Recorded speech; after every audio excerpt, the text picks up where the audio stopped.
ऐसा कैसे हो सकता है कि कोई शख्स मरने के बाद भी अपनी जिम्मेदारियां निभाए। तो आज की कहानी एक ऐसे ही शख्स के बारे में है जो मरने के बाद भी अपनी जिम्मेदारियां निभाता रहा। कहानी कोरोना के टाइम की है। आप सभी ने राजस्थान तो सुना ही होगा, बहुत से लोगों ने तो देखा भी होगा। तो कहानी राजस्थान के भरतपुर की है। भरतपुर में एक फैक्ट्री थी और उस फैक्ट्री में बहुत सारे मजदूर काम किया करते थे, जैसा कि सभी फैक्ट्रीज में करते हैं। तो वहीं पर करण नाम का एक व्यक्ति काम करता था।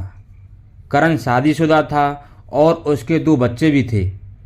तो उसके बीवी और बच्चे भरतपुर के पास के ही एक गांव में रहते थे। ठीक ठाक नौकरी थी और छोटा परिवार था, तो सब कुछ ठीक ठाक ही चल रहा था। इस बीच कोरोना आ गया और 24 मार्च 2020 को देश में पहली बार लॉकडाउन लगा। अब जब लॉकडाउन लगा तो सारे लोगों के बीच में डर का माहौल बन गया था और सारे काम धंधे बंद हो गए थे। ऐसा लग रहा था जैसे कि ज़िंदगी ठहर सी गई हो। फैक्ट्री का मालिक बहुत बढ़िया आदमी था। उसने अपने सभी कर्मचारियों से कहा कि तुम सब घर रहो, हम तुम्हें कुछ न कुछ पैसे देते रहेंगे। पहले 3-4 महीने तो मालिक पैसे पहुंचाता रहा, पर जब कोरोना लंबे टाइम तक रहा तो मालिक भी बेचारा क्या करता। 3-4 महीने बाद उसने पैसे भेजने बंद कर दिए और जैसे तैसे करके करण अपने घर को चला रहा था। वो समय बड़ी ही मुश्किल से कटा। फिर कोरोना कम हुआ तो उसकी फैक्ट्री में काम चालू हुआ, तो फिर करण ने काम पर जाना स्टार्ट कर दिया।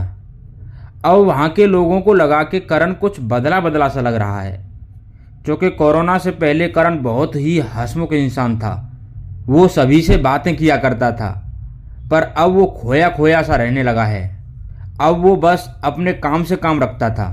तो लोगों को लगा कि अभी कोरोना ख़त्म हुआ है, पता नहीं कोरोना टाइम में कैसे कैसे अपना घर चलाया होगा, तो शायद इसलिए वो सीरियस रहने लगा है। तो खैर, लोगों ने उससे कुछ नहीं कहा।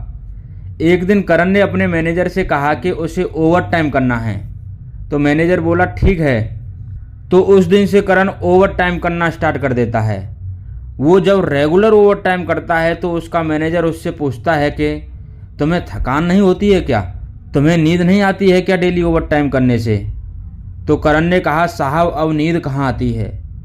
मैनेजर को लगा कि इसे कोरोना के समय में कोई परेशानी हुई है, इसलिए यह ऐसी बातें कर रहा है।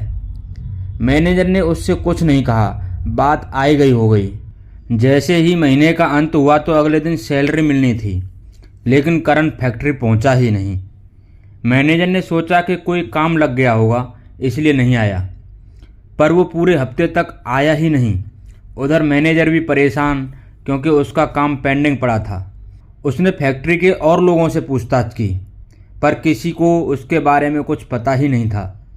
बात मालिक तक पहुंची तो मालिक ने मैनेजर से कहा कि वो उसके घर जाकर पता करे कि कोई परेशानी में तो नहीं है वह, क्योंकि अभी तक वो अपनी सैलरी भी लेने नहीं आया था। इसलिए मालिक ने मैनेजर से कहा कि उसकी सैलरी भी लेते हुए जाना। तो ओवर टाइम लगाकर कुल 50,000 रुपये बैठ रहे थे। तो मैनेजर 50,000 रुपये लेकर और अपने एक साथी के साथ करण के घर पहुंच जाता है। घर पहुंचकर उसे वहां करण की बीवी और बच्चे मिले। मैनेजर करण की बीवी से बोलता है कि भाभी जी करण कहाँ हैं, उसे बुला दो। करण की बीवी ने कहा कि वो तो नहीं हैं, वो तो चले गए। तो मैनेजर बोला कहाँ गए हैं, उन्हें बुला दो, उनसे बोलना कि फैक्ट्री से मैनेजर आए हैं।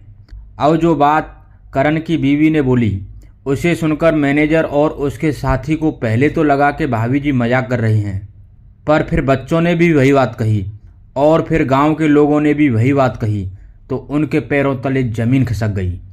दरअसल करण की बीवी ने उन्हें बताया कि करण अब इस दुनिया में नहीं है। वो तो 3 महीने पहले ही गुजर गए और उनका अंतिम संस्कार इसी गांव में सभी के सामने हुआ है। अब मैनेजर ने उन्हें बताया कि यह कैसे संभव है।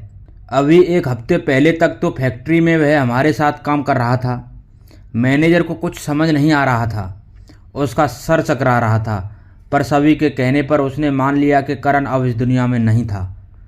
अब मैनेजर ने एक लिफाफा करण की बीवी को पकड़ाया और कहा कि हमारे रिकॉर्ड के हिसाब से करण ने फैक्ट्री में 1 महीने काम किया है और ओवर टाइम भी किया है, तो ये उसके पैसे हैं। कुल मिलाकर 50,000 रुपये हैं।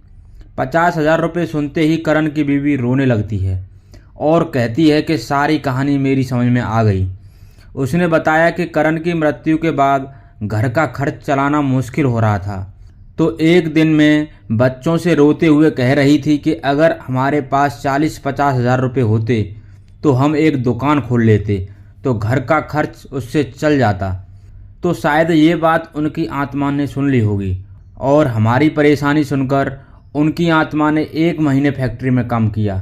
जब सब लोगों ने उसकी बीवी की बात सुनी और फैक्ट्री के मैनेजर की बात सुनी, तो वहाँ सभी लोगों ने माना कि फैक्ट्री में 1 महीने तक करण की आत्मा ने काम किया, वो भी सिर्फ इसलिए कि उसकी बीवी एक दुकान खोल सके और अपने बच्चे को पाल सके। कहानी सच्ची है, पर इसमें करण एक काल्पनिक नाम लिया गया है। तो यहीं पर यह कहानी ख़त्म होती है। कहानी कैसी लगी अपनी राय ज़रूर दीजिएगा।